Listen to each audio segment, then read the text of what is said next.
ஓம் ஸ்ரீதாரா நேயர்களுக்கு வணக்கம். மண்டேனாலே எல்லாருக்கும் ஞாபகம் வருவது சிவன் இல்லையா? சிவனை வணங்கும் உகந்த நாள் மண்டே. இந்த மண்டே அன்னைக்கு சந்திரனோட நாளும் மண்டே தான். அதனால தானே திங்கட்கிழமை, இல்ல சோமவாரம் இதெல்லாமே சிவனை குறிக்கும். அதே மாரி சந்திரனை குறிக்கும்.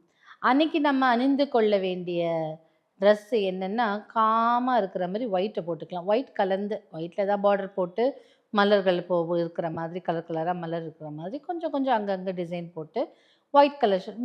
ஆம்பளைங்களா இருந்தா வெள்ளை ஷர்ட் அப்படி அணிந்து கொள்ளலாம்.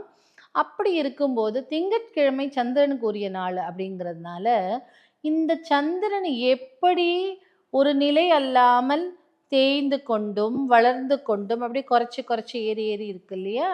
அப்படி மனமும் அப்படிதான் ஊசலாடுமாம். எப்படின்னா, ஒரு கட்டுக்குள்ளேயே இல்லாம திடீர்னு ஒண்ணு தோணும், திடீர்னு ஒண்ணு இதாகும், திடீர்னு அப்செட் ஆகும், திடீர்னு சந்தோஷமா இருப்பாங்க.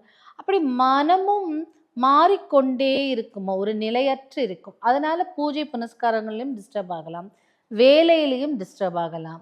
இல்ல வேற ஏதாவது வீட்ல ஹஸ்பண்டோட சண்டை போடலாம், காதலனோடு சண்டை போடலாம், குழந்தைகள் மீது எரிந்து விழுற மாதிரி இருக்கலாம். இதனால நீங்க என்ன பண்ணணும் அப்படின்னா, வெள்ளை சந்தனத்தை நல்லா குழைத்து திலகமா இட்டுக்கிட்டு போகும்போது, முதல்ல இந்த இடத்துல சந்தனம்னாலே குளுத்தி தானே, அப்படியே கொஞ்சம் காம் பண்ணும் 1.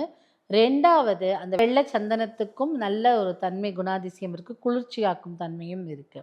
அதனால திங்கட்கிழமையில மோஸ்ட்லி வெள்ளை சந்தனம் இட்டுக்கிட்டு நீங்க வீட்ல விட்டு கிளம்புங்க. போற வழியில அதுவும் இப்பல்லாம் மண்டே டென்ஷன், மண்டே ப்ளூஸ்ன்னு வேலைக்கு போறவங்களுக்கு தான் தெரியும். அதெல்லாம் கூட கம்மியாயிடும்.